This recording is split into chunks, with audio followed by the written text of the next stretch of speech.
Ladies and gents, welcome back to the Away Days episode for something in the 40s. I don't know, somewhere we're getting there by now, but we're back midweek podcast. Nathan, we're back again. This man's a very happy man this week.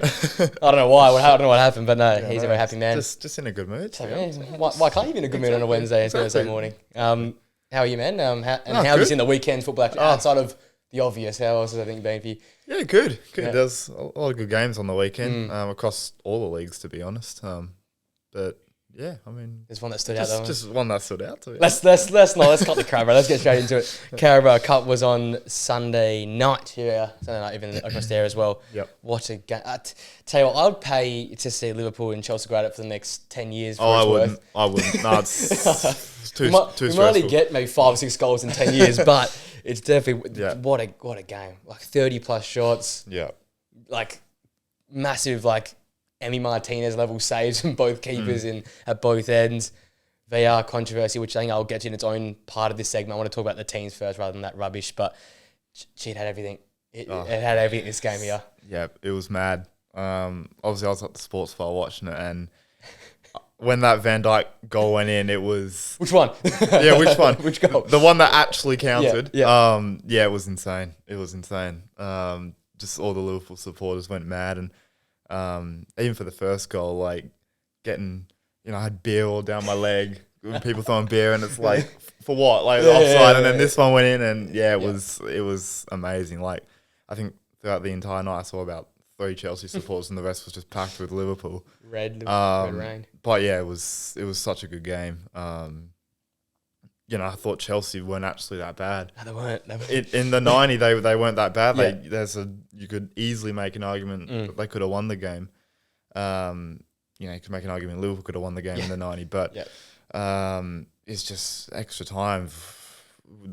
Different That's obviously the whole Gary Neville, the blue the billion-pound bottle jobs. Yeah, the blue billion-pound bottle jobs has come out, but extra time, I thought we dominated them. That was crazy. I thought, it was mental. Some of the young players we brought on were just ridiculous. Honestly, it was a masterclass.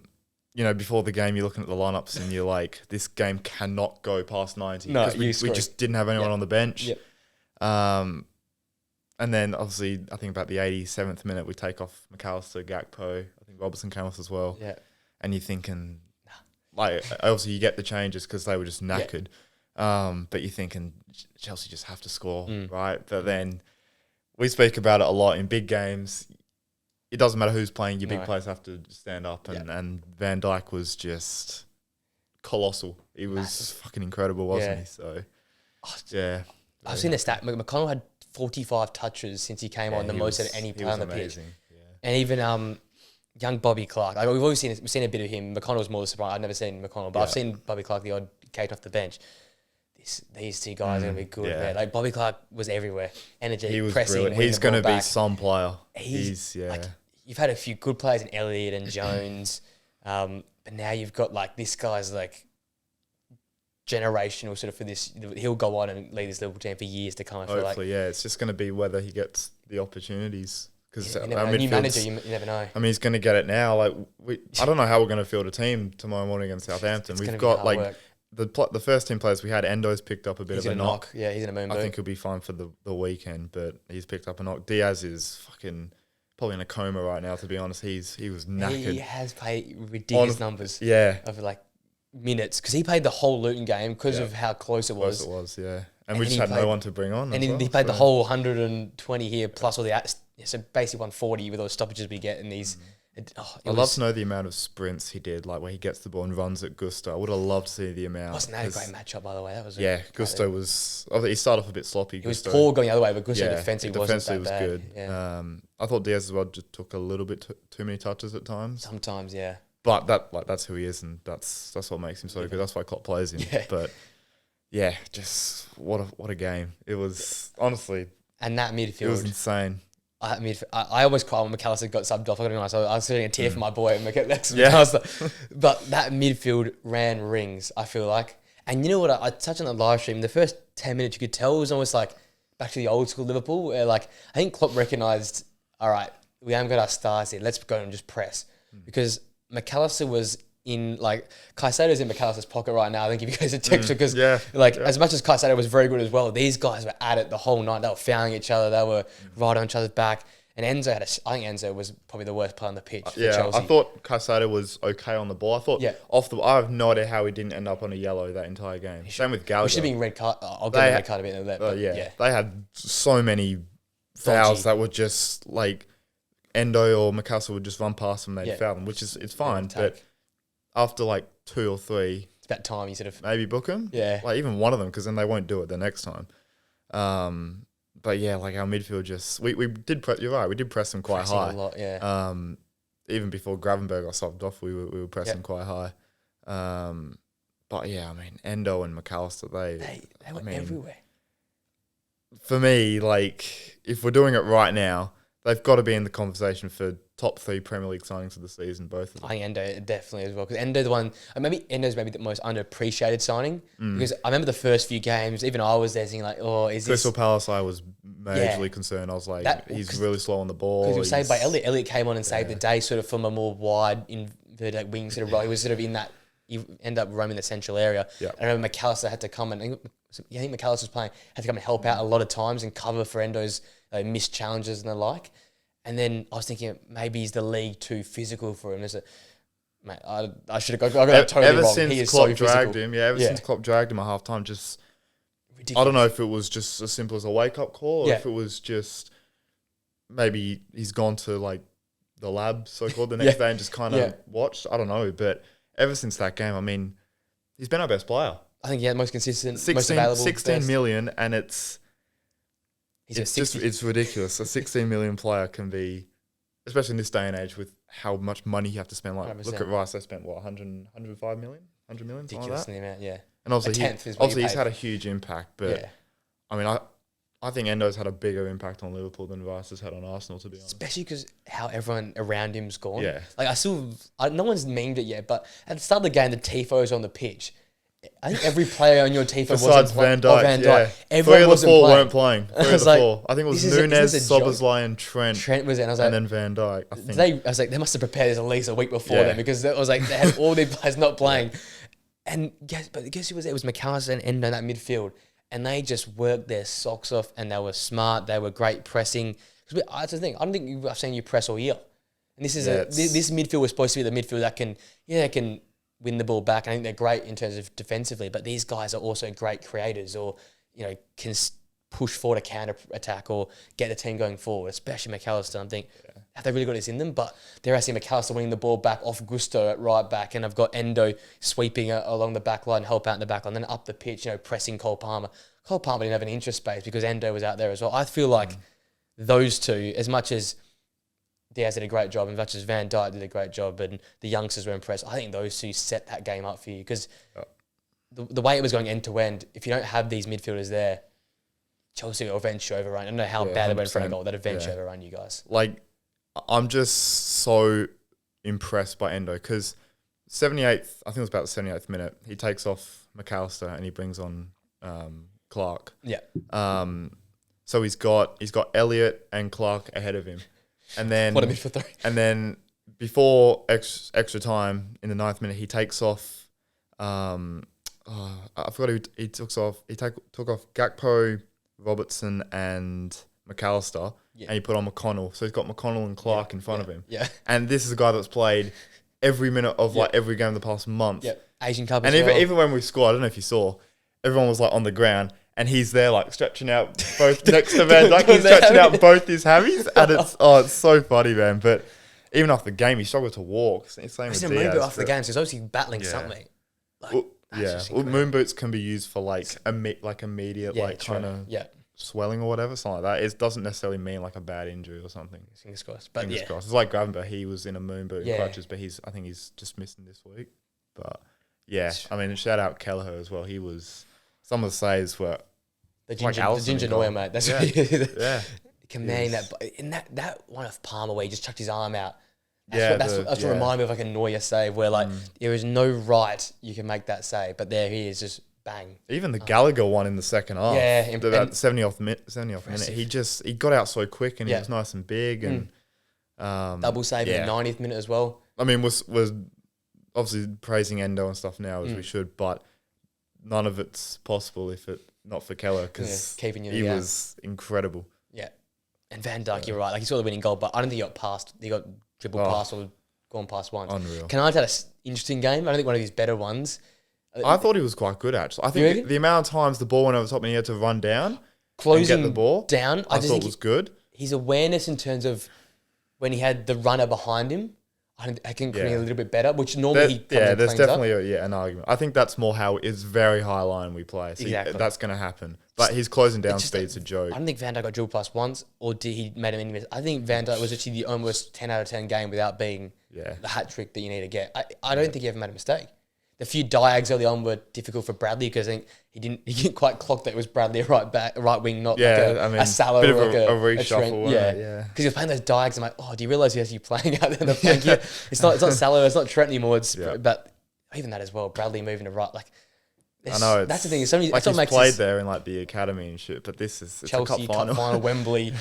It's different. Like, there's so many heroes in this team that game. Every single one of them was their own way. Yeah, like even Joe Gomez just strolls into the pitch in the middle of the first half and just does a job. Yeah, didn't hear anything bad about the whole game. Simicas's ball to win the game. Like, great ball in. Yeah, even just the whole team, man. It's just fun to watch. Isn't it? It's just fun. Like, it's stressful and like it's torture at times. But when you come look back at it, but when it comes good and when like when you're at the sports bar with a bunch of mates and that goal goes in, it's just limbs. It's just limbs and it's so good, man. But fair play to the supporters who've been enough pyro to celebrate twice. Yeah. I see a lot of on Twitter, all the Chelsea fans are memeing, have they got any pyro left after the first goal? But no, they had more pyro for the second goal as well.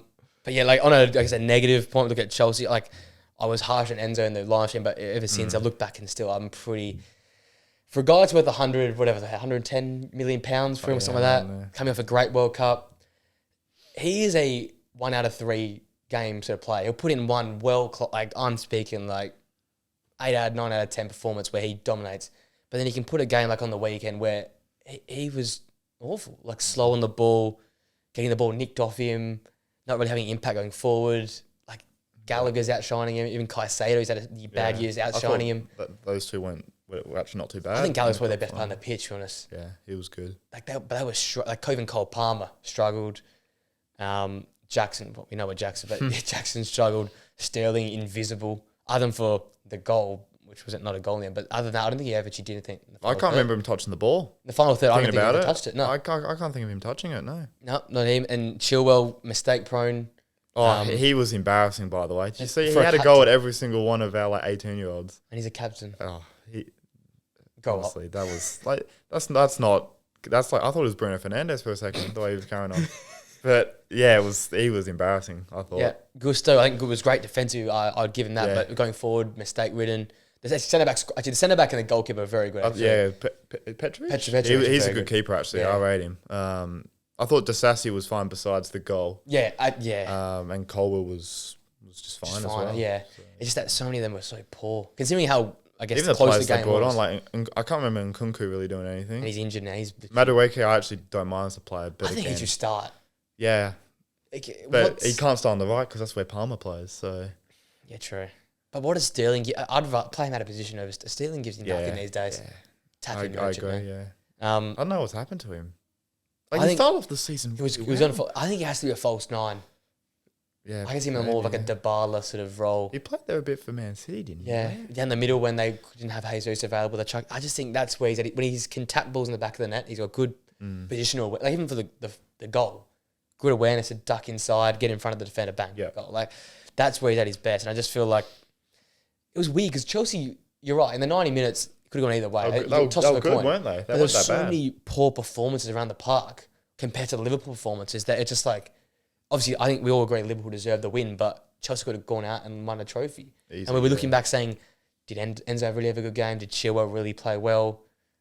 Were the midfielders that good compared to Liverpool? Like, it was just a strange... As a cup final, we get that. But I think Chelsea had to look back and look hard at themselves. The fact they can throw away, that could scrub the season the last 2 years away. But right now, you've got people questioning Poch, people questioning his playing group. I mean, rightly so in a way, because even after the game when he came out, I don't know exactly what he said, but he said something about like playing for pens. Like the team felt like it was best to play for pens. What sort of mentality is that? Liverpool have subbed on 3 guys that a week and a half ago wouldn't have been in the team. Yeah, maybe Bobby Clark and McConnell, but like wouldn't have been used because we thought Sobersley and like Gravenberg wouldn't get injured and stuff like that.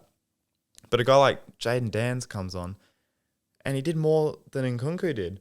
It's ridiculous. You know, like Mudryk. Bloody hell, honestly. But, another £100 million. Yeah, it's just, you know, it just comes from the managers, doesn't it? Like Klopp has that aura about him where he just gives so much confidence to his players. Doesn't matter what position. The kids ran out there. They were so comfortable, weren't they? Yeah, it was mental. Even Bobby Clark, he was doing step overs in the box and nutmegging in the back. Pretty sure he nutmegged someone in the back half. Like it was a little 1-2 with Gomez, and he goes and just dinks through someone's legs and runs onto him. Like this guy, man. Like this. I know. There is a player there. There's a player there, yeah. But yeah, it's just embarrassing for Chelsea, isn't it? Another common Chelsea. That's like our D team at the end. We finished with our literal D team. I did do it in my match review. I screenshotted the plays at the end of the game with. So it was Kelleher 25, Tsimikas 27, Van der 32, Kwanzaa 21, Gomez 26, Elliott 20, McConnell 19, Endo 31, Bobby Clark 19, Jordan Dans 18, and Diaz 27. Yeah. Diaz on one leg as well. And basically. Endo was on one leg as well. On half a hamstring, basically, at the end of the game. Even Kwanzaa comes on after the first half of extra time. Cool conflict. He's like took a touch. Bang. And Nkunku. Skip past. It's just one of those games. Yeah. Very exciting future, and even present. So absolutely with these guys. So I just love how Klopp was there laughing before that corner went in. Pans him, he's just smiling. I'm like, that's my boy. Definition of aura. That is the definition of aura. Bro, they're just smiling, laughing. Whatever happens. Yeah. Poch almost like I suppose he was on tears the whole game. The guy had like when that goal went in, Poch was like leaning over the barricade and stuff. Yeah, I felt bad for him in a way, but. Win a trophy, I also didn't. You can take the man out of Tottenham, not Tottenham man race at the end of the day. Exactly. What a game in the end. First trophy down, 30 to go for you guys? Yeah, well, I mean, if we didn't have the bloody injuries, that might be a bit 18 more. 18 guys on the sidelines. Yeah, no. We literally, our whole first team is cooked. When they panned to the side there, that was hilarious.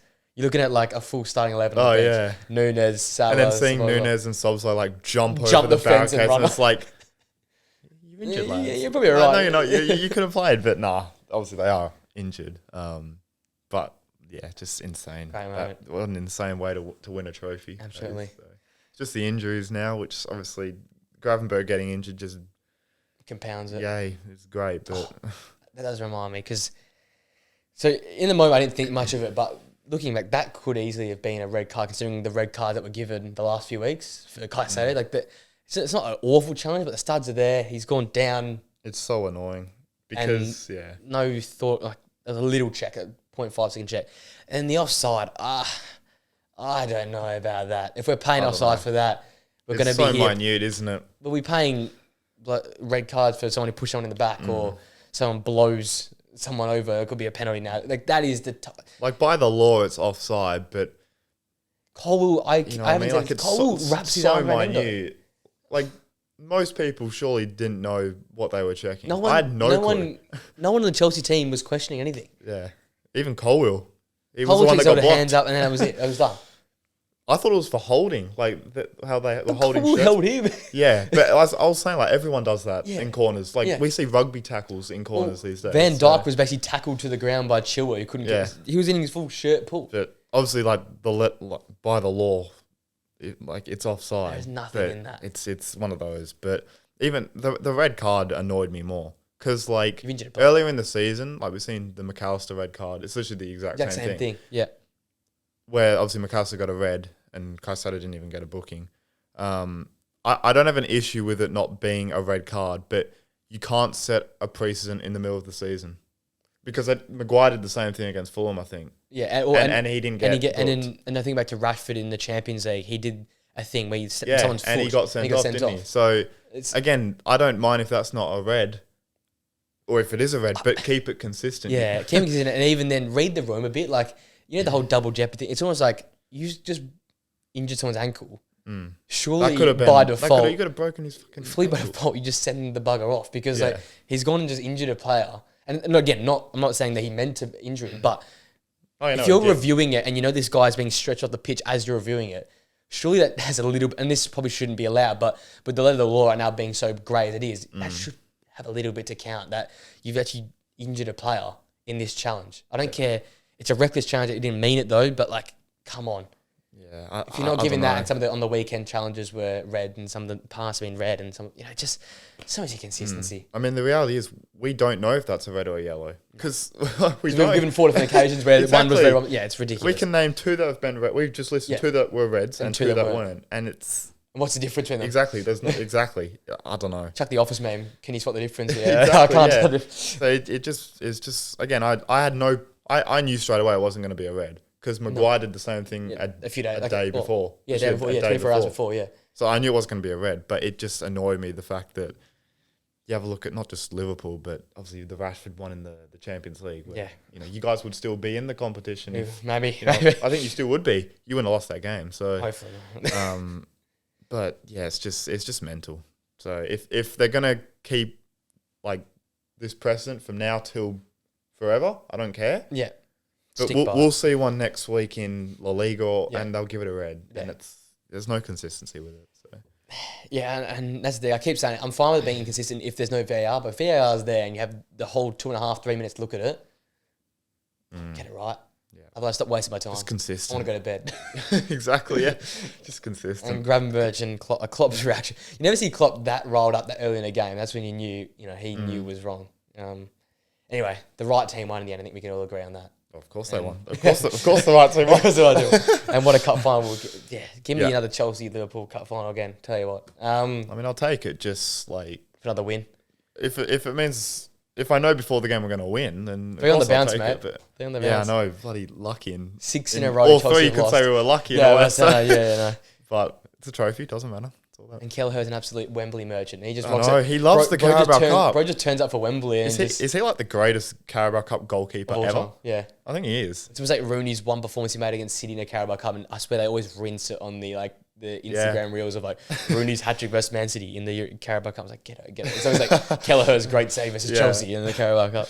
He might be that guy, the Carabao Cup destroyer. I'm surprised a team like Brighton or someone hasn't gone for him because he's a great keeper, man. If I'm Bournemouth, get rid of Neto's wages and get Kelleher. Yeah. Even a team like Brighton, like you got the young... got Verbruggen there, and you've got Kelleher's 25. Yeah, prime goalkeeper age. Yeah, but I don't want to get rid of him. But if I'm a club like Brighton, I'm paying 20, if I'm 25 him as well, I'd want some first team football eventually. Yeah, but even I was thinking about this with like, some other Liverpool fans. Like we said this after the 2022 Carabao Cup final, like where he should go off and get first team football because he's good enough for a top. I think he could play for Wolves. I think a team like that he could play for Brighton. But where's he gonna compete for these trophies? True. Like where's he gonna? Even if it's a Carabao Cup 4th round, 5th round, like he'll still have more of a chance of progressing and getting to Wembley. Yeah, and Europa League final. He'll play in the Europa League games. So if we get to the Europa League final, semi-final, wherever, he'll play. So he's not going to get this football anywhere else. So. And you've got a guy like Alisson in front of you. It's like good to learn off. Yeah, pretty handy guy to be ahead of behind. And he gets injured quite a bit. So you're good for 20 games at least a season. With I mean, he's already played. I think 16. I bet say he's made 8 or 9 in the Prem. I think already. Last year he played nothing because we got out of the cups really early. Straight sets almost. Yeah. But this year he's played a lot and he's done really well. Doing a good job. So very good job. 100%. Talk about players doing good jobs. We have done across the back line. We've got to left backs. This week we're on to our top 10 left backs in the world. Yep. And once again, like most weeks, I think the top 6 will be pretty much the same, but it's who's in the bottom. Yeah, I think our top 5 will be pretty much the same. Who's in the bottom? I feel like from like 6 till 10, it's kind of personal preference. It's like, it is a little bit. I feel like you can put in whoever. Who do you like, where they place, and what goes on. Yeah. Again, I had to put a few different names in there as well, just for the sake of it, for our integrity of the intellects on the couch. A few different names in there, but it'll be interesting this one here. Yeah. I think it'll be a bit more exciting than right backs. Yeah. That's my rogue shout with start off with. Maybe. We'll see. We'll see how we go. Do you want to get us kicked off with your number 10 for your left back? I'll go 10. I'm going to go number 10, Luke Shaw. Dropped him down. I've got him in. Yeah, fair play. Obviously, he's had his fair share of injuries, not just this year, but throughout the last couple of seasons. But when he plays consistently, when he gets a good run of games, and he's probably the second best, maybe even the best left back in the league. Obviously, can drop into centre back as well, so very versatile. And last year was brilliant with Ten Hag when he actually got that run of games. So obviously the injuries haven't helped him. I think he's only played about 15 games. I've never seen him. But he's still a very good left back. Top left back. All right, my number 10 is Miguel Gutierrez from Girona. Yeah, nice. Could have been a little bit, considering how well these left back. It's not left back. It's basically times centre back, at times central midfield. They invert them. This system's hard to read, but Gutierrez has been part of it, and that's fair play to play the system as it is. We also know how good Girona did. We've talked about it to night and day now. Still second in La Liga, and important this system here. So like the versatility and the consistency in terms of the form and how well Girona are playing. Had to chuck him in here. He might be another player. I don't know how many players are going to be leaving in the season, but he might be another player that a big club will come for. The ability to play where he plays, whether it be DM, whether it be into centre back, with this whole rotating 3-back system they play at times, teams will lap this up considering how well these players are, how highly these players are valued as well. So he could be on for a big mood come the summer, but being very impressive this season. So he's my number 10. Yeah, very nice. And he's my number 9. Lovely, look at that, perfect.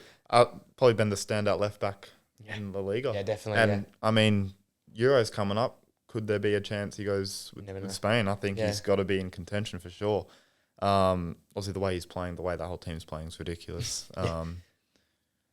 And like Madrid, I think Madrid sold him for about 5 mil to Girona. Yeah, which is mad. Classic Madrid. The player he's now, and he's only 22, so he could be in for another big. Maybe Madrid go back, return on it. Go back. They're always short of the back right now, so they'll take him. Yeah, so maybe Man United going for them. They need a left back, healthy left back as well. Again, Luke Shaw's probably better than him overall, but obviously the injuries, availability, best ability. Yeah, exactly. So number 9. My number 9, staying in La Liga, is Samuel Lino from Atletico Madrid. Nice. Another one of these fullbacks touched on Molina as right back as well. Just consistent performance. I don't think you can put a foot wrong with these sort of guys. Seen a bit of him recent weeks in Champions League as well. Important player. I can't say much else just in terms of consistent. He's going to give you 6, 7 out of 10.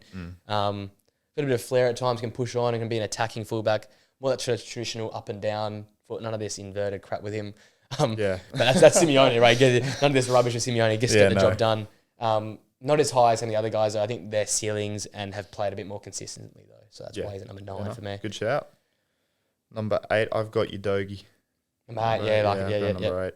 Probably been the best left back in the Premier League this season. I think that's. I don't think there's been too many contenders. Obviously, with Robertson and Shaw being injured, Zinchenko hasn't been great. No. But still, he's been unbelievable with Postecoglou when he comes inside and plays that, sort of connects with the midfield and some of the runs he goes on, it's like prime Joel Matip when he used to do that.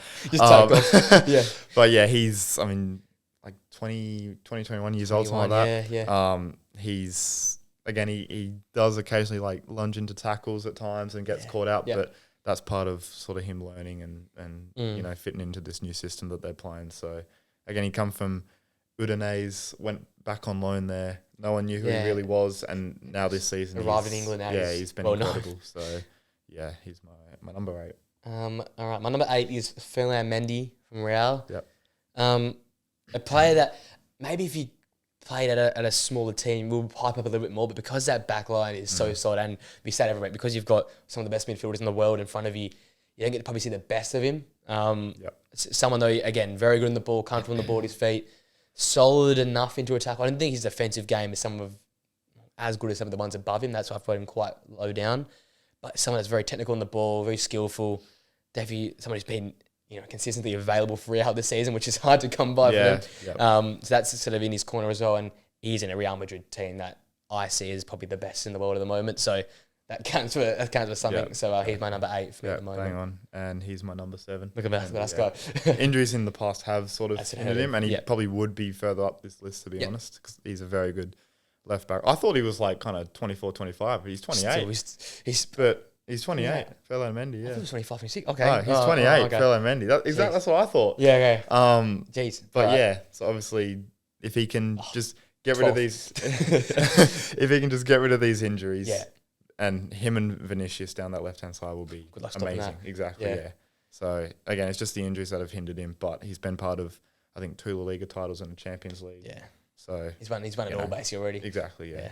There's someone coming for him in that position though. Yeah. It's just hard because sometimes they might keep him on the bench because of his injuries and play Camavinga there. Yeah, like they have that flexibility to do that. Ridiculous formations at times. You know what I mean? So, yeah. When you're Real, you do what you want. When you're Ancelotti, you do what you want. Exactly, yeah. All right, my number 7, I did go Luke Shaw. Yep. Just because I sort of favoured into what you said. I think when he plays, he's arguably the best left back in the world at times when he's playing. Like it was like maybe last year. At points last year, I'm thinking even out of that COVID year, was that 21? Yeah, when you came. I think back to that City goal he scored where he just made the run himself. Like that was Luke Shaw, like at his best, like available on a great away run we went on. And whenever he's playing, United look better. And I say it every time.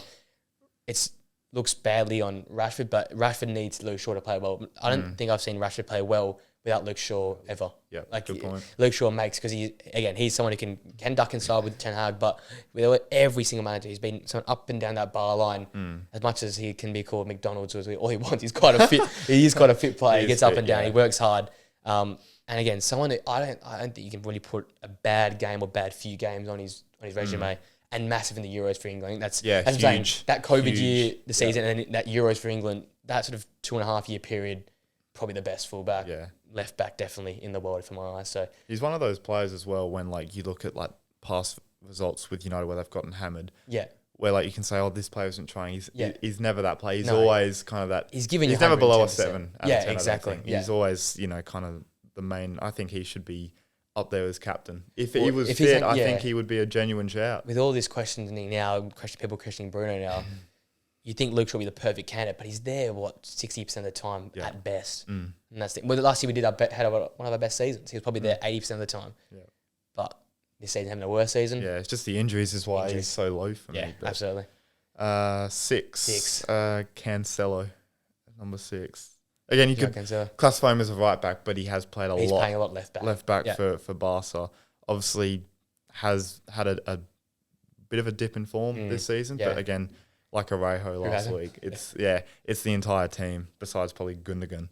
But I think in the right system, I think he's the type of player where he could be the starting fullback in a Champions League final winning team. I think he's that good. I do rate him that highly. You don't play for a Pep Guardiola side and be that successful if you aren't an unbelievable player. And, again, I think just in the right system, I think he's still one of the best going around. So. Fair play. My number 6 is Udogi. I'm quite high. Nice. I like that. I have left out Cancelo. I think it's because ever since that Barca, I don't think he's been the same Cancelo as City. And I think he'll forever regret that move in terms of whatever happened between him and Pep. Again, he probably is a top 3 left back on his best day, but I just haven't seen this Cancelo. Yeah, no, that's fair enough. So I got Udogi again, and I've been big on this almost since those first few weeks in the Prem, where I saw a bit of him when they came to Perth and played West Ham.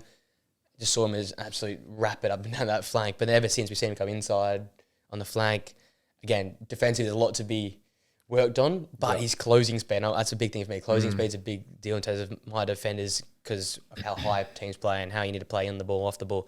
So his closing speed's ridiculous.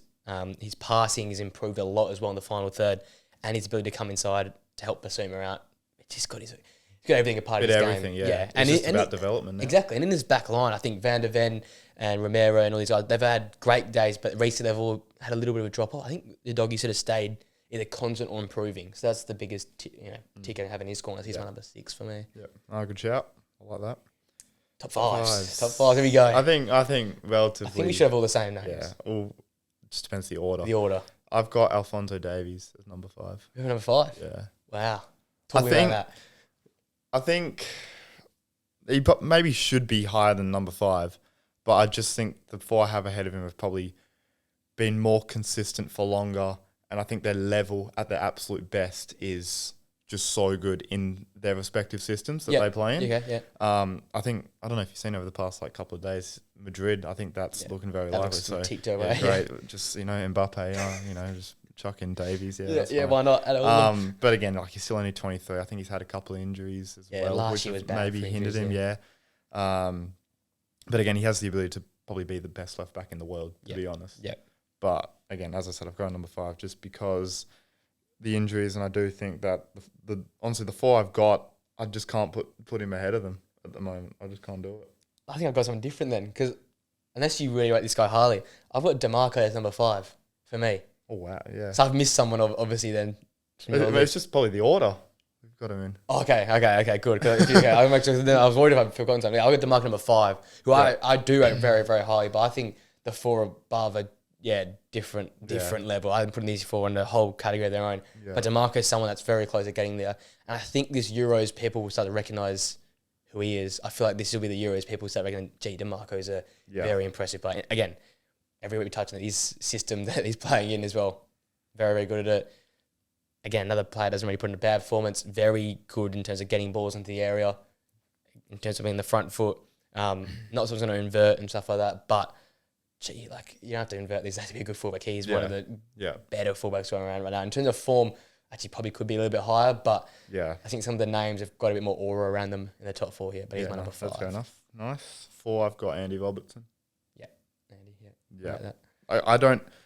I can't think of a Liverpool game where Robertson's been below a 7. Yeah. He's so consistent.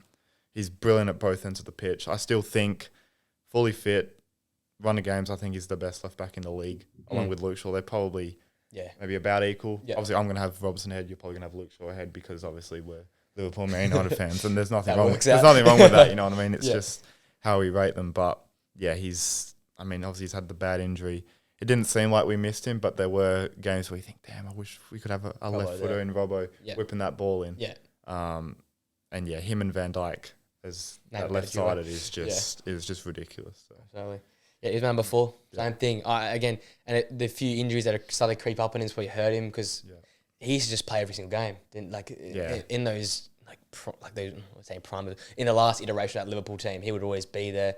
Like those numbers, him and Trent going back and forth in terms of assists and creating scoring numbers, in terms of fullbacks in the Premier League, they're going to share that record all the way through. It feels like they're just ridiculous.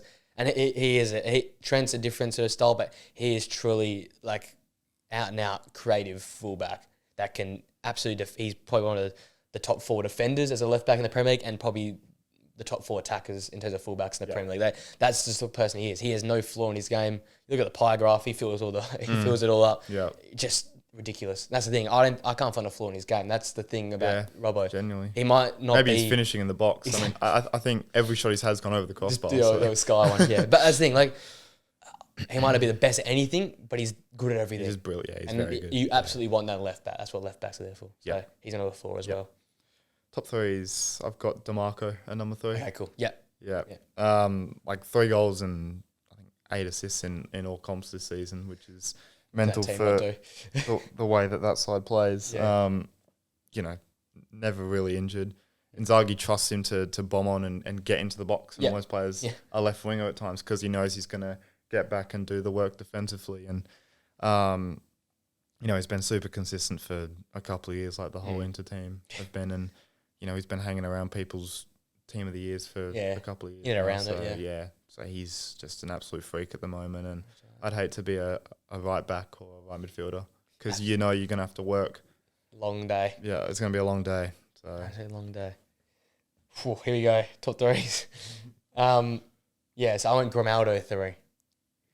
So I got. Oh. Yeah. Wow. I went Grimaldo 3.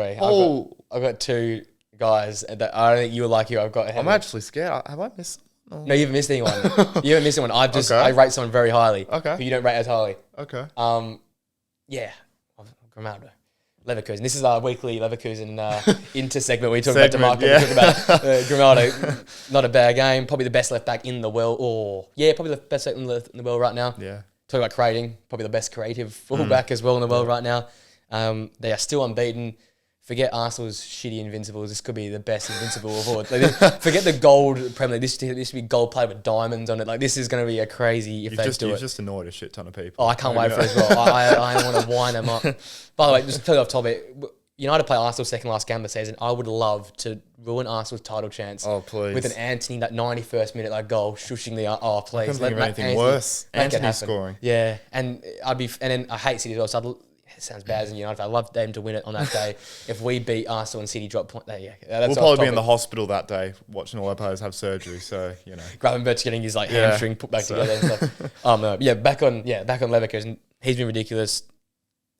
We talk about Frimpong and him. He's probably the better of the two, and they've both been outrageous. And in this system, he works to a T. Again, he's liable. He can get back, but with this sort of back three, back five, he's allowed to just go on and do what he can do best, which is great. Yep. And we all knew this. We've seen these highlights even in Portugal, but we say, can these Portuguese league players come across to these big five legs and do it? Yeah. He's adjusted like it's nothing. He's adjusted like he's gone to a farmer's league. Literally, he's found it so playing easy. Like it. He bosses any winger that comes up against him. No one says how he pockets them as well. He's not just goals and assists. He's also doing the job defensively. And I think it's ridiculous. And probably, on form-wise, the best left back, but the other two heading. That shocked me a little bit. I thought number one would slam dunk when Wanyama slam dunk. No, not today. I like it. Fair play. I'm changing it up. I'm being bold today. I like it. Fair enough. You're number two. Number two, I've got Hernandez. Yep. Theo Hernandez. Yeah, same here. We've spoken about AC a lot recently. How it's quite a average team if you look at it, with a few stars like Leao and Maignan and stuff like that. But I think 4 goals and 9 assists in all comps for a team that is pretty average, like we said, and for a guy like Leao, who's before the weekend hadn't scored in about 15 games or something like that. Since early December. Again, he's a player that I said it with DeMarco, but he's been in people's team of the years all the way for probably 2-3 years now. Yeah. He's super consistent. He's brilliant for the French national team, and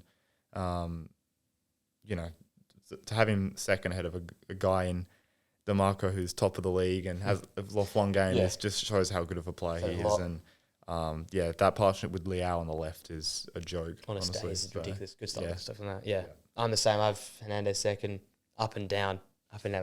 And sometimes can captain as well. You realise you've got number one. Wow. Great partnership. Team of the season. He's always been a team of the season for 5 years now. He's that sort of player. And I still, because I remember keeping an eye on Delos as a United fan, when him and Theo Hernandez were on the fullback, on the flanks, that was impressive. That was very aggressive. That was going forward, aggressive attacking football. Ever since it's been the same thing. You're right, French team, club, does it all, does a lot. And again, someone that just, it feels like he'll always create something, always be there to make a difference for his side. And that's big, as we said, for this AC Milan team that is a bit average or just solid. I think it's a good word for it. Because they're a solid team, but with no real game changers. But he is, him and Leao are those game changers for them. He's my number two. Yeah, I've got Grimaldo as my number one. Yeah, rightly so. Honestly, there hasn't been a player in the world that has adjusted better to a system or a new manager, a new league than Grimaldo. His stats are 10 goals, 11 assists in 32 games in all comps. Is he a winger? It's ridiculous. Again, he's literally playing as a left midfielder, but left wing back type of thing. He's a huge part of that Leverkusen side. I think if he doesn't play, they drop off there. A little bit of a drop off there. When Frimpong didn't play against Bayern, the guy on loan from Bayern, or he came from Bayern, played, and he scored the first goal. Yeah. I forgot his name. I'll get the name of it. But never injured. I think he's literally been an 8 out of 10 performer every single week. His whole career for and to come to Leverkusen for free and just play with this level of confidence and to have this impact is just incredible. And Stanisic, Stanisic, yeah. He get the first goal. It's a good remember from you. Ridiculous. Isn't it? But he's just, for me, just the best left back in the world at the minute, and it's not really close in a way. Just the level he's playing is ridiculous. I haven't seen this since probably Trent's best year in the Champions League. That means I got Davies number one. Davies number one. Alphonso Davies number one. Damn. I didn't expect that. Maybe this is more just PTSD from the Champions League. When Ten Hag called him out and he just shut us down. It was embarrassing. There's a reason Real Madrid want him. And there is, I think there's a false misconception that he can't defend. And it doesn't help that Bayern are so shaky at the back at the moment. But when you've got the back four there as normal and you've got capable defenders around and you're right, and the system actually works as a back four with the one in front and then, the midfielders on like that. when you've got that sort of right system, I still reckon on his day can be some of the, one or two, or maybe the best left back in the world, because that pace is, despite all the injuries he had, that pace is still unstoppable. Quickest player going around. Yep. Physical as well. I don't know what the Bayern players eat, but he's physical as well. He's such a physical player. And yeah, his delivery and his end product isn't great, but when you're that quick, it almost eventually comes right. And since he first joined, ever since, it's slowly gotten better and better. And it's almost preemptive, because I think if he goes to Real Madrid, I think he'll take that to the next level, because you've got Vinicius in front of him. I feel like his delivery and his final product will be even better. So I think someone right now who's still climbing the mountain in terms of his ability, and yeah, he is 23 now, something like that. He's still got so much more to go. Maybe he's more just looking at the whole package in terms of maybe not his form right now or what he's done yet, but I think he's got so much there. Yeah, no, that's fair enough. Yep. Yeah, he definitely isn't the best left back in the world right now in terms of form-wise, but I think if I want to pick any left back right now, I'd probably go Alphonso Davies. Yeah, he's not in many people's discussions right now because of how Bayern are playing, because of his availability last season. But I think he had it sort of basically nearly a full season now. You get another season, he joins Real. I think we're looking at it. Yeah, no, that's again, we could be sitting here in a year and have him as number one. You could be bang on. It's just going to be whether the injuries. That's all it is with him. Yeah. So, if that becomes true, that Vinicius and Alphonso Davies combo and Mbappe, they'll be right backs and right wingers doing these, and please stop attacking us. Do we just stop all football coverage once they get Mbappe and Davies? Yeah, just give it up. There's just no. Well, Barcelona can't buy any. They got their own Super League in their own team. In one team. And you always see Marcelo and Ramos for a couple of trainings as well. That's crazy, man. It's ridiculous. That is crazy. But yeah, no, fair play. I'm going to be honest, I did not expect when you to said have number 5, I didn't want to react and give it away, but then once you realise it, you're digging over the two up onto Davies, it's like, No, I feel bad. Number 5, crap. I'm like, well, I'm going to get slaughtered.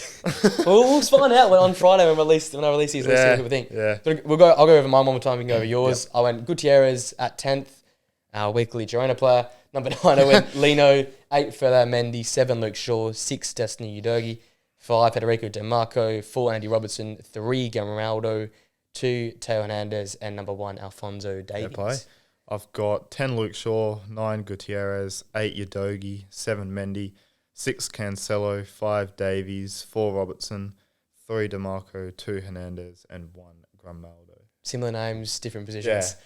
This is the first thing of definitely that similar. Yeah, names, no. Totally different position. Controversial in the title. Oh, here we go. Capital letter. Fight breaks out. Heated fight breaks out. Yeah, gee, that's the first time we've been different in our top 5. I respect it. We're going balls on the line this week. Now, we've got a few things to cover, not in much depth. We've sort of, the start of the show is the big part of the show, but I want to touch on this one, which actually your manager, Jurgen Klopp, came out in the press conference yesterday and touched on the championship and how good it's been this year, because the precedent's now set. Teams have to play exciting football, possession-based football to go anywhere, it feels like. And right now the championship, it's happening. You guys got Southampton to play. They're a team that's going to be exciting to play in terms of their possession. They're aggressive as well. But the game of the weekend, maybe across all the leagues, was probably in the championship, where Leeds took on Leicester. Leicester obviously top of the league. They were running away with it until now. They've lost 2 on the bounce, and it came second loss to Leeds, who were almost didn't look like doing much. They were just in and amongst the game. There was a few chances early on, but it felt like Leicester was going to grind out the result and get the result done. But all of a sudden, flick of a switch, and they go and score 3+ lead Leicester in the last 10 minutes, in the 81st minute onwards. And it was just one of those games where this is what the championship's all about in terms of it's always going to be tight. We touch on how tight it can be at the top there. It's always close. We got a battle for both, the promotion, instant promotion, and absolutely. Obviously, there's a bit of a gap from 4th to 5th. I think it's like 8-9 points, something like that. Let me get from Southampton to West Brom, I think. The table up here. So that was a hell of a game. You got Leicester, who's still a 6 points clear on top, but lost 2 in a row now. Yeah. So again, you never each week it's different in the championship. But then Leeds, who took it to them and absolutely bossed that second half of the game, around 72 points. They're 6 points behind them and have currently they're unbeaten in their Leicester were unbeaten in their last 12 games prior to the 2 losses. Yep. And then I think it's 6 games unbeaten now for Leeds as well. So these are teams in cracking form. Obviously got Ipswich as well, who started the season on fire, have refound a bit of form after a few weeks ago. I said they've sort of we halted. thought they were going to drop. We were really worried about them. Yeah, they've steadied nicely. Still equal points with Leeds, have a 5-point gap on Southampton in fourth. Yeah. Then you've got the big 11 points to West Brom, Hull amongst the big boys again, Norwich, and then Preston. Yeah. Oh, the mighty Preston, they're fighting in there. Do some live Preston versus Preston. what a large that one be. But no, they're on 52 points as well in 8th. Yeah. Coventry were amongst the playoff championship final last year, 51 points. And then Sunderland, who had 10th, I think there. They'd suck their manager as well, Michael Beale or whatever. There was a big going on there in terms of like disconnection between the players and fans and manager. It was all a bit. They go through this every year, don't they? A manager goes there for 10 games and then they want him out and then they get rid of him. There goes that promotion. I think them and Watford, it'll be a pipe dream for those who to make it. They'd have to go on a mental run, like a 12 game like Leicester. And in the championship, you've only got 14 games left. Like, it's a lot of place to catch up on. So it's basically looking like Preston will be the cutoff. Then teams that can probably push up into it. That'd be exciting actually. If they actually do make the playoff championship, I'll watch it. It'd be Preston watching Preston. But it's exciting though because Klopp's touching it and watching this game. I actually end up watching it back. It is now you have to play this, the odd inverted, or you have to compact midfield areas, possession play, break the lines down. It's not the old long board and inshallah in the championship anymore. And physicality, it's a beautiful league to watch. It's still a physical league. It's a power league, but it's exciting. The hardest league in the world. It is generally the hardest league in the world. Yeah. And Daniel Fox done a hell of a job. He's done a great job, and I forgot the Leicester City's manager name, but he was one of former Man City, one of Pep's disciples again, going out and doing the God's work for another team. I think they'll come up and be like a Fulham. I feel like maybe I said it with Burnley this season. That hasn't worked out. But I think Leicester will do it, and they've got the players. Drewsbury Hall's killed it in the championship season. Yeah, he's ready to go for the crown. Even some of the experience they've got, like Connor Cody and. Patson Daka. He's refound the confidence. I think he was just killed in terms of confidence last year. He's been great as well. Got Mavididi on the left as well. Who's top player. Yeah. So there's names in these teams. Like Wout Faes is a Belgian international. Obviously, loves an own goal. He loves an own goal. And against you guys, it was a hero in zero again in this game as well because the first goal came from a deflected effort off him. But like you've got international players. Like international players are playing these sides. It's ridiculous. I think if they're going to do a Fulham, they're going to have to do what Fulham did in a way. Buy a guy like Palhinha. Yeah, a big guy. Have a guy like Mitrovic up top, and that's going to have to be Daka, you would think. Yeah. Maybe a Mavididi. You're right. The midfield's a big thing because the Premier League midfield battles wins you games of football. I think their defence as well, they might have to improve strengthen a little bit. Yeah, probably just in every area, but that's like every club that comes up. But, absolutely. I fully expect Leicester to still go up, even though they've only got a 6-point gap. Yeah. But that battle for second's going to be insane, and then obviously we know what happens in the playoffs. It's just hectic. Flip a coin, hoping it's brilliant in the playoffs. So I love those two-legged affairs. Championship's always great, no matter what. So you always can catch me watching those semi-finals and quarterfinals. Oh yeah, I always watch the promotion game at Wembley. those so two-leggers where like you got one midweek one. It's I love it. It's always great. Exciting for the championship. So it's all. I feel like that's kind of like the last of like this is football in a way. You know what I mean? Like it's just so good watching the championship. Like I don't know if it was a championship. Like there was a team that was like 4 goals up in the playoffs last year, and they brought it back to like 4-4. I don't know if that was that League One or was that? I think it was because Sheffield Wednesday. I think were up, and they because Sheffield Wednesday have bottled it like 2 years in a row now. I think it was Coventry. Was that championship? I think it was. Because I think Coventry ended up beating them and no one thought they'd beat them. Yeah, like that. Yeah, that's mad, isn't it? That's what we love. And there's just you talk about limbs. There's like proper limbs in the championship. Yeah.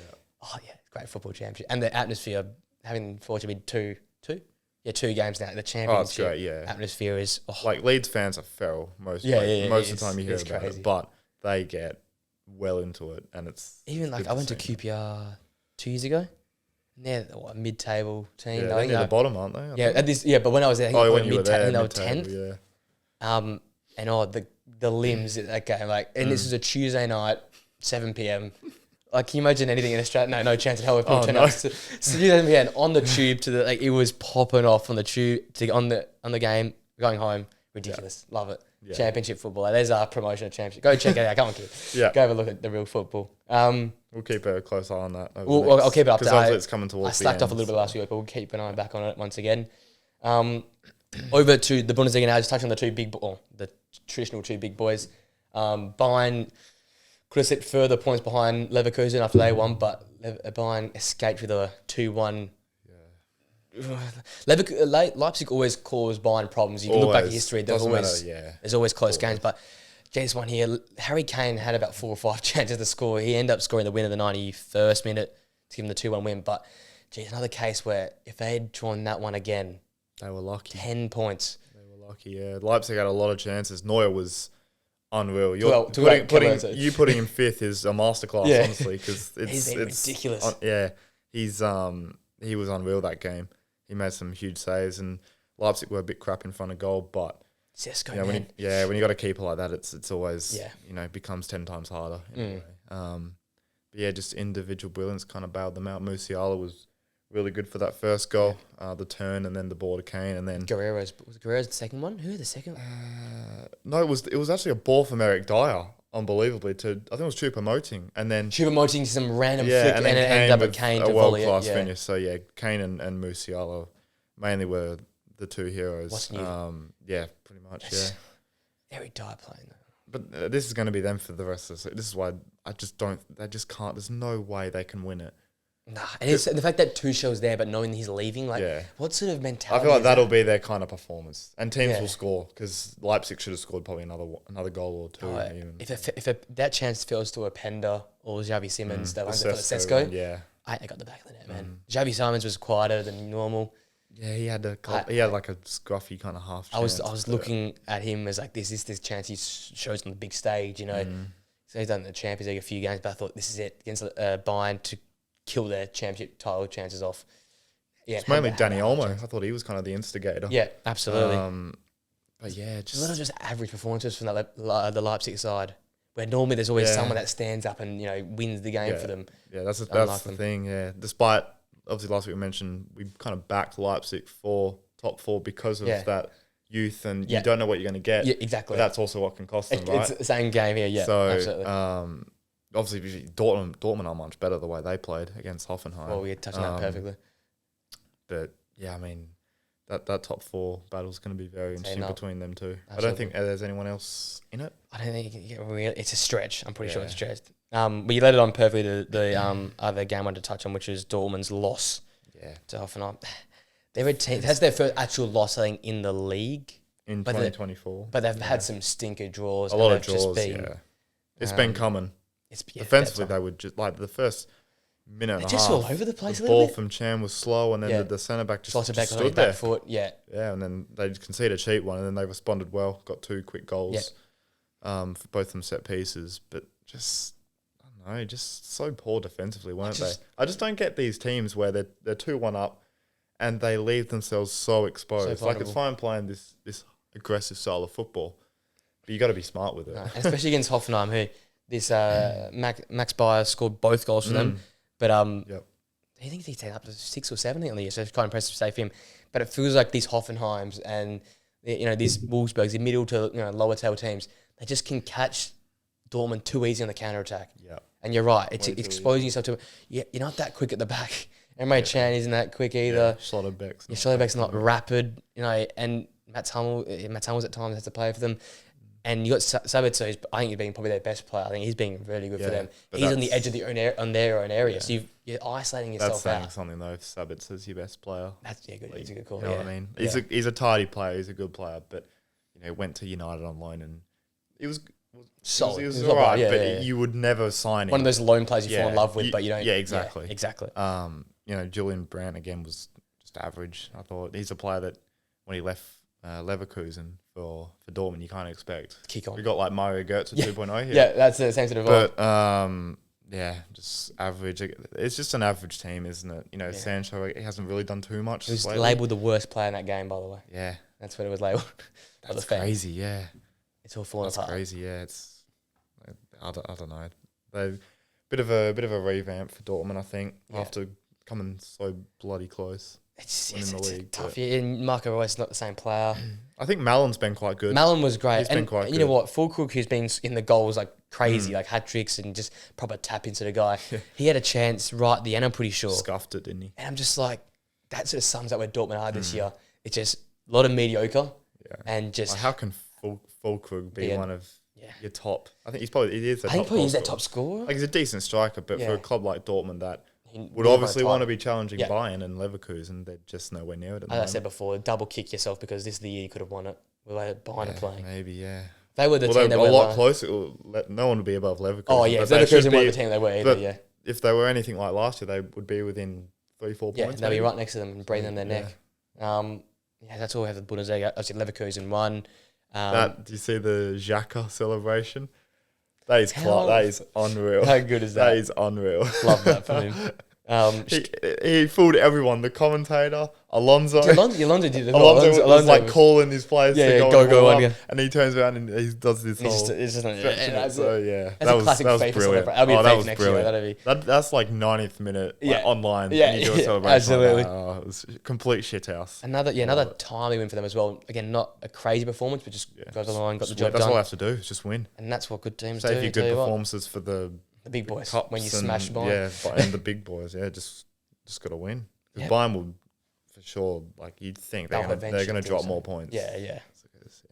Stuttgart in third, my boy Stuttgart. Yeah, they're playing 6 points of Bayern, 6 points ahead of Dortmund now, so they're almost in their own realm in third, which is good. You would expect them top 4 now. If they don't get top 4, that'd be a huge disappointment. Yeah.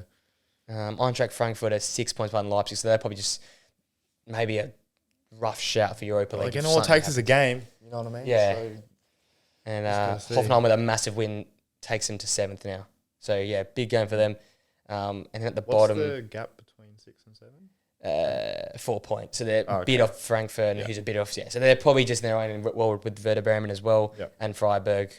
It's very bunch in the middle. Heineheim's around there. So is Mönchengladbach. Wolfsburg, bad year for them in 13th. But, yeah. And Union Berlin's just outside the bottom, considering they're in the Champions League. Or were in the Champions League, tough year for them as well. I had a shock in this Champions League. Stinker. I thought that first game was Real where they took it to like 50, 40 minutes in grind, and then Real just, ever since then. To Italy quickly, Napoli dropped more points. Again, I don't know with this team anymore. That's another team like Dortmund just... wasted a lot of chances. Yeah. There was about 2 or 3 chances where all they had to do was... Square the ball, And they just didn't do it. The highlights showed they had no commentary on it, so you could literally hear the player like screaming. The ball. I was like, oh man, that's bad. Like I think it was Politani went out to the foot, and I was like, oh man. Yeah, the like scruffy little toe poke. Like what are you doing? Try to and I was like, mate, use your right side, or square the ball, or like take the touch and drag it backwards. It was even Simeone had one as well. Yep, big chance as well. Across, but yeah, obviously Osman with even the goal I conceded, just a long ball in the middle of the pitch. Juan Jesus doesn't deal with it. No one went to the ball. They let the ball bounce. I don't know what they were doing. The 2 centre backs and the keeper. I don't know. I don't know if they. Keeper didn't come. The centre backs obviously thought the keeper was coming, and then did nothing. Jesus just stood there. That was strange as well. Shocker. And considering you were trying to grind the result out and get a big 3 points, and you managed, get the confidence. No, let me just watch this ball land. Yeah. Let it have time to bounce. Body off, and I was like, thank God I didn't have Juan Jesus in my combined 11 last week. I was like, please don't be the other centre back. And then it was Juan Jesus. I was like, get him. Thank God for that. And then Roma, who different performance. They've had a few games where they've dominated the ball and won. A few games they had to, make a come from behind. This was just a bit scrappier game, but Dybala's class showed. Oh, he's hat-trick class. For him. Yeah. He's so underrated, man. He's so underrated. I thought he'd go to Roma and also fall apart. Yeah, but he's been like. I'm shocked. I don't know why Juve didn't keep him. They need him now. I'm shocked because he's so underrated. Even at the World Cup, I don't think he played. Maybe like 5-10 minutes. I don't think I remember seeing much of him. But yeah, I just think he's such a good player. There was a lot of talk, obviously, a couple of years ago about maybe going to Spurs, but that never happened. Never really happened. But yeah, he's quality. The goals, all 3 of the goals. Oh, the second one, yeah, all 3 of them were even the pass as well. Well taking the pen. Yeah. First, the last 2 were the screamer and then the nice finish. Oh, little interplay with Lukaku. Yeah, they're cooking at the moment. They're not too bad. They're 6th, but again, we say this with Syria every week. You could 1 week some team could lose, you go 3rd. True, that's the way the top sort of 3 to 4 sort of teams of the next group are.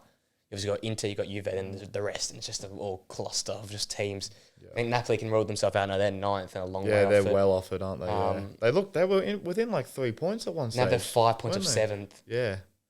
getting 7 points off Roma and 6. So they're long. Too many stupid draws and conceding. Too many manager changes. Yeah, you're not wrong. They're just that is a shambles. That is got one of the worst this year. Look at Roma. They got rid of Mourinho and bringing a guy like De Rossi, and now look at them. And Napoli are still trying to find a manager. I don't know. I can't really pinpoint what De Rossi's style is. Is it more just like a bit more freedom? Just freedom and just to run about? Yeah, just have some fun with it. Maybe just sick of Mourinho in his defensive football. The players seem to love Mourinho. Like there was a big outpouring of emotion. Fans loved him, didn't they? Yeah, when he left. Yeah. Obviously, he delivered their first European. Absolutely, that means a lot. Yeah. Cup final. Were the fans? Well, not the fans. Were the players? The players did like him. Right? I think I don't see much. On Instagram where they have the whole like "thank you, boss."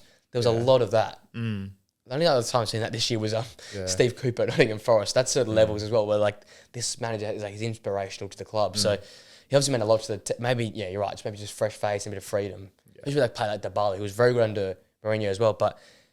We're just seeing like this sort of game here, taking those sort of pop shots and the interplay with Lukaku and dropping out. He was everywhere. He's having a good season quietly. Very solid I think he's season. got 11 goals. He's in double digits. And then the assist numbers I've impressed with as well. Because normally he's not a massive assist guy. Or you don't think of him as an assist guy, but good assist numbers this year as well. Fair play. Cooking up at the moment. Yeah. Now, mini segment I want to go with. We're going well this week. We've smashed out some time. So, mini segment I want to go with is predictions in terms of all the cup football now. Since we've had all the I guess the Mickey Mouse trophies in a way, I guess you can say for each league being done now. We've got like the more heralded ones to come and the Champions League and Europa League. So we're going to do the FA Cup, the Copa del Rey, the DFB Pokal, Coupe de France, Copa Italia, Champions League, Europa League. Not going to lie, for like the Conference League, I'm going to have to look at some of the teams. I know some, but I just want to make sure. I think I've been pretty big team Have you got actual teams written down? I've got some teams written down. All right, I've got well, let's start with the FA Cup. FA Cup, yeah. I'm going to go with Man City. I think you would run out of legs. I think you end up going for Europa and Premier League. So I think I'm not even confident with this game against Southampton tomorrow morning. It's going to be tough with the players you got out. Southampton I don't think there's going to be a single first teamer that plays. No, maybe like Gomez and Simicast will play, but that's about it. That's about it. Yeah, it's going to be tough. That's going to be tough considering Southampton play a sort of Premier League style of football. Very good style of football. So I guess it would be an upset for sure, but it wouldn't surprise me if we were to lose. What else? You got Newcastle still in there.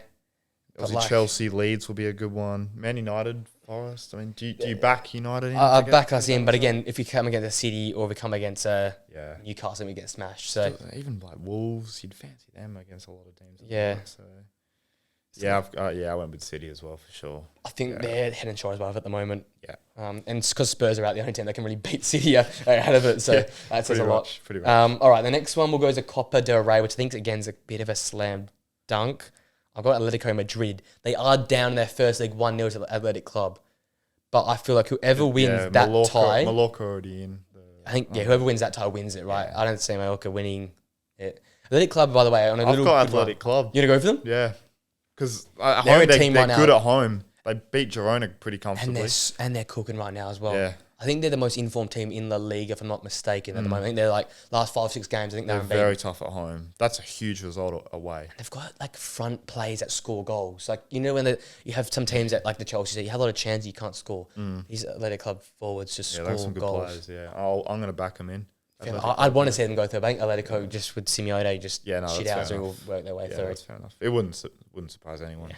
But Flipper, I'm excited for that tie. I'll probably keep an eye on that one. Yeah, that'll be a good one. The DFB Pokal. That's just Leverkusen. Right? Yep. There's like the next best teams like Busch and Gladbach, and they're like 14th. Yeah, they've had a poor season. With the way Xavi plays his football, they'll pass teams off the park in that one there. Coupe de France, PSG, they skipped that one. No one cares about France. Yeah, pretty much. Actually, I've got a rogue one. PSG. No. Paris Saint-Germain. I haven't even looked at that. No, I didn't look at it. So. Guys, if you're a French people, I'm sorry. But do not watch this show. Don't worry, do not watch this show. No one's watching it. No one cares what the Fran was like anyway. Actually, no, I'll go Nice. PSG are playing Nice, so I'll go Nice. Just for the Come on, Nice. Just make it interesting. No, it's obviously PSG, surely. Yeah, absolutely. Actually, no, Coppa Italia. Yeah, look at the other ones. Coppa Italia would be interesting. So I went in the end Atalanta, but there were some other teams in there. Here we go. I'm trying to have a look who's in it. Let me have a look. I'll expand it out for you. So in the semi, Lazio play Juve and Fiorentina have Atalanta. So I backed in Atalanta. Atalanta? Damn. I think the way that Juve have fallen apart, I think Atalanta get through and win this. Is it Lazio Juve? Lazio Juve. So I think Juve still. I think both these teams coast their And what's the semis. other one? Lazio Juve and Fiorentina, Atalanta. So 2 teams that are sort of like that's second and hard, third that. versus like 8th and 9th. Because I have no confidence in Juve at the minute. Neither. Fiorentina, I know easy beats by the way as well. I'm not saying they're going to be an easy beat, but I think Atalanta, the football they're playing at the moment, is a bit better. Yeah, I think they true. go through. I'm gonna go Lazio. I I back Lazio honestly because I don't trust Juve. That's at the the thing. minute, If they're not Lazio come out well. of that leg, if they come out of that tie, that's gonna be an interesting game because both teams, Atalanta and Lazio, match up quite nicely with each other. Because Juve aren't defending well at the minute, and Atlanta if Vlahovic doesn't play well, they don't win. Win, yeah. They don't score, they don't win. It's pretty simple. Yeah. That you know what? That's true. I think maybe whoever comes out that side determines who wins it. If Atalanta get Juve. And I think the win against Bayern, even though they're still like obviously they've got that, but getting that win, I think just gives them a lot of confidence. Absolutely, guys like Immobile and stuff. Actually, like is that quarter? I think the first leg might be tonight. No, it's next week. No, the first leg's next week. Yeah, okay, cool. Yeah. Now the big Champions League. Choice of 2 teams, isn't it? Who are you gonna pick? That's the thing though, because one team's injured, one team's not injured. It's just the injuries. Oh my god, it's a big thinker, this one. It's just like I'd pick Madrid. It's just the injuries. It's just kind of. I'm still going Madrid. I'll still probably go with them. Yeah. Dark horse of the Inter. Yeah, actually, I love Inter. See, we don't know how the draw going to work out because Real could get Inter next round. Inter will blow them off the park because of the injuries. But if Real get Inter in like a semi, you'd expect some Real players to be back, and then Real would just batter them. Yeah, that's. I'll go Madrid, but I would love an Inter. We are here for Inter. We're here for an Inter. Yeah, they need to get their props, and the only way they're going to do that is to win a Champions League. Yeah, because I think Serie A is one horse, you know what I mean? One horse race this year. Like, how many points have they cleared? No one's talking about it. What is it? 12 or it's 9 with a game in hand. Yeah. So they've got. So I'm going to Real, but my B team is Inter. Yeah. Europa League, I'm going Liverpool. I think it's going to be. Even though the Leverkusen are there, I'm going to go Liverpool. It's just the injuries. Like, how seriously do we actually take this competition? I still think you can do it with your B team, man. We got Prague, I think, in the next round, which is probably the best draw we could have got because of like obviously like distance as well, how far we have to travel, which I don't think is that far. As well. But yeah, it's just the injury. It's just with all these competitions with FA Cup and the league, it's just the injuries at the minute, which you can't expect all these players to come back and just hit the ground running straight away. Yeah. You're going to have some which will be fine and some which are going to have to take maybe 2 games. Yeah. So I'll still back Liverpool, but if we get Leverkusen before the final, tell you what, that'd be an injustice to the competition. Yeah. It really would be. Pretty much, yeah.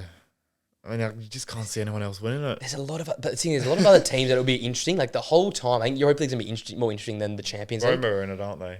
See Roma in there. AC. You've got Atalanta in there, Roma and Brighton. That's going to be one of the great. That's going to be a great Brighton, leg. Yeah. Brighton, Roma's going to be great. Like Sporting, Atalanta's going to be great. You've got West Ham and Freiburg. I'm pretty sure matched up last year, if I'm not mistaken. Benfica and Rangers. Rangers. Yeah, that'll be. Like there's some big teams in like Villarreal. Good games, aren't there? Yeah. Jeez. Really good games. People are saying, I'm going to back it. Europa League's going to look better this season than the Champions League. And 2, obviously, the semis. But I think the Europa League will go better. It just feels more. I don't know if it's because of Klopp and his last. Maybe, and how Leverkusen. But it just feels more. It's mental to say. It just feels more hyped up. Yeah. Like the first legs of the Champions League were dead. It's not the traditional Champions League. Yeah. It doesn't feel like the old school Champions League. I guess that's why they're bringing in this new format. To get more of the big guys in. Just try something to bring it back. No Liverpool, you're talking no like AC in a knockout game. Yeah. You're talking like no Manchester United. Yeah, your big boys at Barcelona don't look like they're going to make it through, like all the way through. It just feels like there used to be an even spread. Like Bayern used to be so much better. Yeah. Obviously Liverpool, Manchester United, these teams. But now it's like, Man City or Madrid. Yeah. Maybe Inter, but it's that's just about not the same anymore. Yeah. Not the same. I don't know. It'll be good in the semis and maybe even the quarters, but it just didn't feel right at the moment. Yeah. And then finally, Conference League, whoever wins between Aston Villa and Ajax. Fiorentina are in there. I got these 2 teams though. Ajax turned it's a shame we got that. Everyone said that is the biggest because there's no one else left other than Fiorentina who made the final last year. We cannot forget, but I think those 2 teams are clear night and day of the rest. Go Villa. I'm going Villa as well. Yeah. Never know. Jordan Henderson masterclass could. There's no way. Surely not. Oh my god. Hendo, the year of Liverpool. He's gonna do his shuffle and everything. Yeah. Oh my god. I sort of quickly touch on La Liga. We've actually gone big this week. We've gone over time this week. We were talking about Almeria and not winning. They got so close to beating Atletico Madrid. I know. Luca Romero, my God. We talked about it a few weeks ago, didn't we? I don't think so. We just spoke about them as a team. Or maybe we didn't. Maybe you mentioned him. I haven't mentioned him. And I was like, this is someone I have to look into. And now that I saw his name again twice, I'm like, this is the kid. Those goals. Holy. Talking about another bangers this week. Well, out of the 30, well and truly out. And the second one, well taken as well. What was the first one? Which was the first? The first one was the touch edge of the box. And then these second one was smartly taken finishes. Yeah. Rodrigo De Paul as well, nice little goal on the count. His first goal in for like forever. I don't know. I thought the keeper could have done a little better there. Unless I'm sort of went down a bit. Like I feel like he could have stood up a little bit more. Yeah, I don't know. Command the space. I mean, that's why they haven't won a game, I guess. He is now 9 draws. I know. And I feel like these draws coming against the big boys. They play well against the big boys. I don't get it. They got robbed against Real. They drew versus Girona. Yeah, that was a dodgy one. But they were up 2-0. 1-0 and then they were up 2-0. Yeah. They drew against Girona. They took it to Barca. They got beaten at the end. They drew to Atletico and could have won in the final. I think was that the header went over the bar right at the end of the game? I'm pretty sure they had the last chance of the game. Yeah, maybe. I think it might have been. I think you're right. Yeah, Almeria. I think you're right. Yeah, Malera couldn't. The finish was just pathetic. It was a poor little P-roll on the end. It was like the 95th out of 95th. I was like, come on, man. They got to win one, surely. It's got to come at some point. Otherwise, you'd be seeing. Otherwise, so unlucky. For the Champions League final live stream. Oh God. Unless because another thing to be I'll be wearing a Liverpool shirt and you'll be wearing a Manchester United shirt for the Champions League, the final stream before we have a little break for the year. Yeah. It'll be the final thing on the Players Own channel before we have our hiatus for 2 weeks. Yeah. We are sitting here with the Champions League final. We'll probably get the 2 fools on as well, or maybe we might hire someone else to join us as well. But I'll sit here with the Liverpool kit, and you'll sit here with the Man United kit. I'm going to be Almeria. Screw Liverpool winning a quad. I just need them to win a game. Oh my God. Forget the quad. Forget Almeria the quad. I need Almeria to win a bloody game. We looked at their running. We thought they had no chance. But the fact they took it to Atletico, we never know. Yeah. You think, how many games are left? Like 12? 12, 11? 10, yeah, something like that. Sure. Just get one. What's about like last game of the season? If they haven't won one, we got to do a live stream for it. We will do that. We actually will do that. Forget the title race. It could be 3 teams. No, we've got Almeria play. Watching Almeria. The midday in our full fucking kits. I want to dye my hair one day. So actually, I might dye my hair red and white for Almeria if I really have to. It'd be hilarious. Crazy, you know. And the other one was Girona who keep the title race somewhat alive. Somewhat. 6 points off Real, but with Real's injuries, as we said, we never quite know. Yeah. Easy 3. What I love, we've bagged Barca, I think, every week that we've done this. They're 2 points. They're 2 points off Girona and 8 points off Madrid. Like and that's because Atletico they still win the league. Yeah, I know. And Atletico, I'm like, they could be now. They're even further away. Like Atletico, a chance of dropping out. Yeah, I know. Because Athletic Club, who they've been disappointing the last couple of weeks. I'm not gonna lie. Very underwhelming. They've got a lot of good players that we'll have in like our top 10 list. Exactly. But saying that the Champions League, they actually took it to Inter. Like it's a funny world we live in at the moment. Like they could easily get a 3-1, 2-0 over Inter if they play go through and knock Inter out, which is ridiculous. So Athletic Club are only 3 points behind Atletico Madrid. And Betis are long, they're 10 points behind. But in terms of playing good football, out of the top 4 teams, we thought Barcelona would be the worst playing team. Mate, Atletico might have just taken that now. I know, yeah. Barcelona have been unconvincing, yeah, but at least they've won games. They find a way somehow. They joined Almeria. I know. And it's like a pretty even game. Yeah, absolutely. Chances were for both sides. Definitively say, Atletico should have won this game easy. Yeah, no. So they've been disappointing. Obviously, we were raving on about them a couple of weeks ago because obviously they beat Madrid in the Super Cup. And then the derby as well. Yeah, the derby. Yeah. The Madrid and derby. Lorente came too late to win the derby. But yeah, they've just been disappointing the last couple of weeks. The draw to Sevilla, I think it was. Yeah, last month has been rocky. Just a load of draws and just, Barca have just been winning, which has made it even worse. The classic players' own curse, eh? If Barca get close to win the league, Jesus Christ. God. I can't believe it. We've cursed so many times. We've been bagging them all year. Yeah. But they haven't been good. I know, they've been awful. You agree. They've not been good. Off. I haven't put Cancelo, I haven't put Araujo in my list. Didn't put Ter Stegen in my list, I don't think. I think you did. Maybe 5th. Yeah. Or third. Because he hasn't been available and stuff. Like, I've been bagging Barca big time. Now, we're going to do Bologna, Atalanta, Command 11, but we sort of run out of time. So, that's the big game in terms of, I think, the biggest of the weekend outside the Manchester derby, which we previewed on the Monday show. This is the battle of fourth. Yeah. So, you know what, we can save this combined maybe for another day when we've got nothing else to talk about. But I want you to get your score predictions for this game here. Bologna now sitting in fourth, I believe. Yeah, they're fourth, and they took over Atalanta on the weekend. And I think it's like a point difference. To fifth. 2 points difference.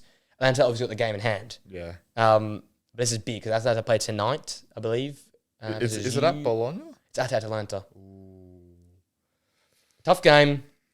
Bologna probably one of the best forms of all the teams. Atalanta being average but consistent. Yeah, they got some good players. Good players in there as well. That midfield with Coop Miners and De Roon's. De Roon's been very impressive for recent weeks. De Kessler as well. So how do you see this one going? Well, Bologna won't change. We know they're going to play that aggressive football, playing out from the back. But you just think the team at home, Atalanta, will probably do it. Yeah. I'd probably go. I don't want to say 2-1 because I'm such a 2-1 merchant. I feel like I do that every week. I was going to do that, but I'm thinking about it. Every week. I'm going to go. I'll go. You know what? I'll go 3-2. Oh, no, 3-2. There'll be goals. There'll be definitely goals. These two teams can concede and can score goals. I mean, 3-2. 3-2. Atalanta to get out on top, but I want Bologna to win because to reverse the curse with gone teams. So fix it up. Yeah. Well, there we go. Midweek podcast wrapped up once again. More exciting stuff, less out of the blue stuff this week, but obviously the Carabao Cup was about to talk about. We'll come back next week. We'll have Champions League games to half review, half to preview because of how the days work out. Yep. We've obviously got the Premier League stuff to talk about as well if something happens there. Bundesliga and Serie A still to come as well. And Jay. Hopefully one of these hopefully like Madrid drop points and just to make it interesting. Just to make it interesting. Just to keep us into, because right now there's a lot of top four battles going on. Yeah, that's really all we're talking about. Yeah, absolutely. We didn't even mention like Inter Juve or like. It's gotten to that point where sort of kind of past that. So. Maybe a few relegation battles we'll talk about next week to keep it interesting. Maybe. And the championship. Well, I'll make sure to talk about the championship next week. Thanks for coming again, mate. Thanks for joining us, guys. Remember, 5 stars on Spotify. Follow or subscribe on Apple Podcasts. Like, comment, subscribe on YouTube. Keep pushing these subscribe numbers up. Appreciate the recent support. Let's get this podcast to 300 views. We've got 200 and a little bit last time.